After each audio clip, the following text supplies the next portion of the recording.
নমস্কাৰ আপোনালোকক পুনৰবাৰ ইজি টু ষ্টাডি চেনেলৰ অন্য এটা ভিডিঅ'লৈ আপোনালোকক স্বাগতম জনাইছোঁ। আজিৰ এই ভিডিঅ'টি প্ৰথমটি কুৱেশ্যন হৈছে নিম্নলিখিত কোনখন ঠাইক ভাৰতৰ চাহৰ চহৰ বুলি জনা যায়? নিম্নলিখিত কোনখন ঠাইক ভাৰতৰ চাহৰ চহৰ বুলি জনা যায়? অপশ্যনৰ ভিতৰত শুদ্ধ উত্তৰটো হৈছে অপশ্যন নম্বৰ বি ডিব্ৰুগড়। মনত ৰাখিব ডিব্ৰুগড়ক ভাৰতৰ চাহৰ চহৰ বুলি জনা যায়। নেক্সট কুৱেশ্যনটিত আছে গদাধৰ সিংহৰ আহোম নামটো কি? গদাধৰ সিংহৰ আহোম নামটো কি? অপশ্যনৰ ভিতৰত শুদ্ধ উত্তৰটো হৈছে অপশ্যন নম্বৰ এ চুপাতফা। মনত ৰাখিব গদাধৰ সিংহৰ আহোম নামটো হৈছে চুপাতফা। নেক্সট কুৱেশ্যনটিত আছে প্ৰেম আৰু ৰদালিৰ কবি বুলি কাক জনা যায়? প্ৰেম আৰু ৰদালিৰ কবি বুলি কাক জনা যায়? অপশ্যনৰ ভিতৰত শুদ্ধ উত্তৰটো হৈছে option number B Hiren Bhattacharya. মনত ৰাখিব প্ৰেম আৰু ৰদালিৰ কবি বুলি হীৰেণ ভট্টাচাৰ্যক জনা যায়। নেক্সট কুৱেশ্যনটিত আছে এখন বিলক বৃত্তীয় বিল বুলি কোনে স্বীকৃতি দিয়ে? অৰ্থাৎ কাৰ হাতত এখন বিলক বৃত্তীয় বিল বুলি স্বীকৃতি দিব পৰা ক্ষমতা আছে? অপশ্যনৰ ভিতৰত শুদ্ধ উত্তৰটো হৈছে অপশ্যন নম্বৰ এ লোকসভাৰ অধ্যক্ষই। মনত ৰাখিব এখন বিলক বৃত্তীয় বিল হয় নে নহয় বা বৃত্তীয় বিল হয় বুলি লোকসভাৰ অধ্যক্ষইহে স্বীকৃতি দিব পাৰে। নেক্সট কুৱেশ্যনটিত আছে আহোমৰ দ্বিতীয় ৰাজধানী কি আছিল?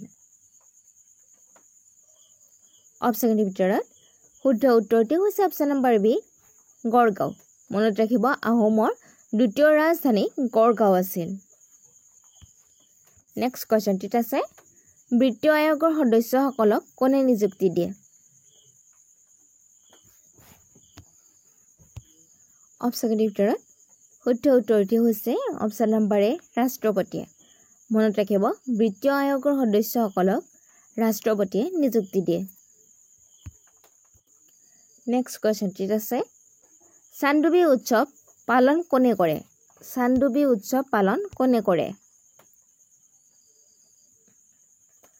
অপশ্যনৰ ভিতৰত শুদ্ধ উত্তৰটো হৈছে অপশ্যন নম্বৰ চি ৰাভাসকলে। মনত ৰাখিব চান্দুবি উৎসৱ ৰাভাসকলে পালন কৰে। নেক্সট কুৱেশ্যনটিত আছে লক্ষীনাথ বেজবৰুৱাক কোনে ৰসৰাজ উপাধি প্ৰদান কৰিছিল? লক্ষীনাথ বেজবৰুৱাক কোনে ৰসৰাজ উপাধিটো প্ৰদান কৰিছিল?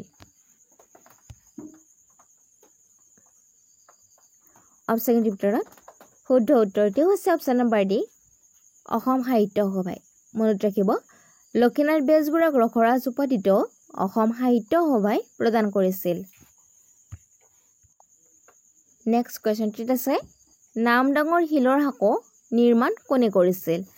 অৰ্থাৎ নামদাঙৰ শিলৰ সাঁকোখন কোনে নিৰ্মাণ কৰিছিল? অপশ্যনৰ ভিতৰত শুদ্ধ উত্তৰটো হৈছে অপশ্যন নম্বৰ বি ৰুদ্ৰসিংহই। মনত ৰাখিব নামদাঙৰ শিলৰ সাঁকো ৰুদ্ৰসিংহই নিৰ্মাণ কৰিছিল। নেক্সট কুৱেশ্যনটিত আছে ভাৰতৰ সৰ্বাধিক বাদাম উৎপাদনকাৰী ৰাজ্য কোনখন? অৰ্থাৎ ভাৰতৰ কোনখন ৰাজ্যত সৰ্বাধিক বাদাম উৎপাদন কৰা হয়? অপশ্যনৰ ভিতৰত শুদ্ধ উত্তৰটো হৈছে অপশ্যন নম্বৰ বি গুজৰাট। মনত ৰাখিব গুজৰাট ৰাজ্যখনত ভাৰতৰ সৰ্বাধিক বাদাম উৎপাদন কৰা হয়। নেক্সট কুৱেশ্যনটিত আছে ভাৰতৰ কোনখন নদীত প্ৰথম বহুমুখী নদী উপত্যকা প্ৰকল্প কৰা হৈছে? ভাৰতৰ কোনখন নদীৰ ওপৰত প্ৰথম বহুমুখী নদী উপত্যকা প্ৰকল্প নিৰ্মাণ কৰা হৈছে?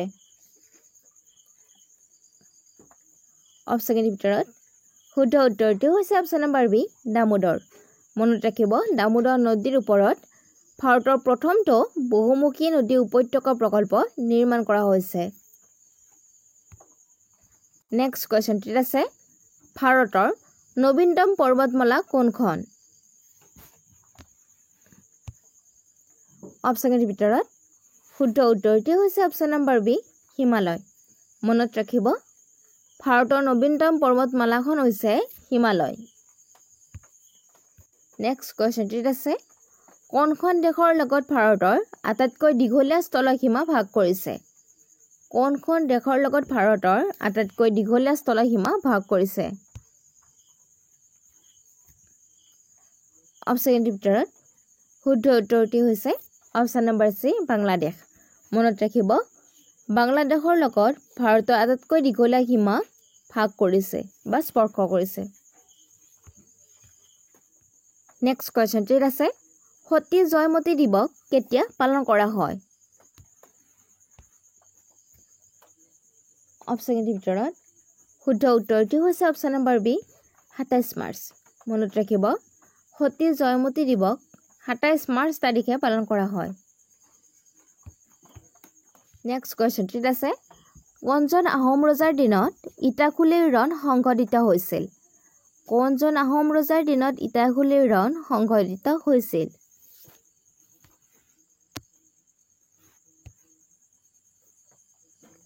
অপচনৰ ভিতৰত শুদ্ধ উত্তৰটি হৈছে অপচন নম্বৰ ডি গদাধৰ সিংহ মনত ৰাখিব গদাধৰ সিংহৰ দিনত ইটাখুলিৰ ৰণ সংঘটিত হৈছিল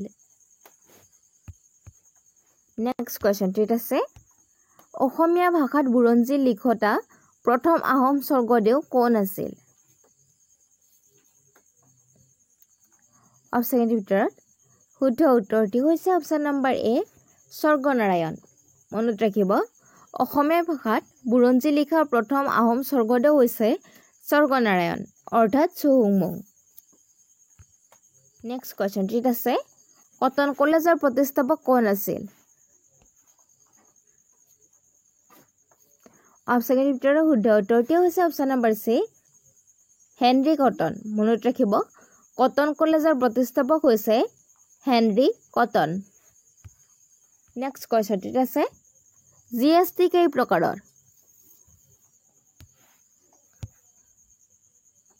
অপচনৰ ভিতৰত শুদ্ধ উত্তৰটি হৈছে অপচন নম্বৰ বি 4 প্ৰকাৰৰ মনত ৰাখিব জিএছটি 4 প্ৰকাৰৰ নেক্সট কোৱেশ্চনটিত আছে মহীশূৰৰ নতুন নাম কি মহীশূৰৰ নতুন নাম কি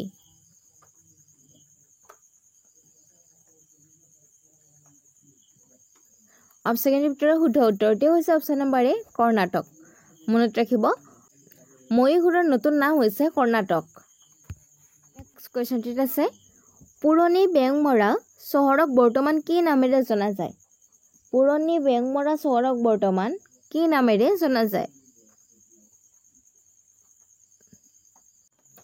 অপচনৰ ভিতৰত শুদ্ধ উত্তৰটি হৈছে অপচন নম্বৰ বি তিনিচুকীয়া মনত ৰাখিব পুৰণি বেংমৰা চহৰখনৰ বৰ্তমান নাম হৈছে তিনিচুকীয়া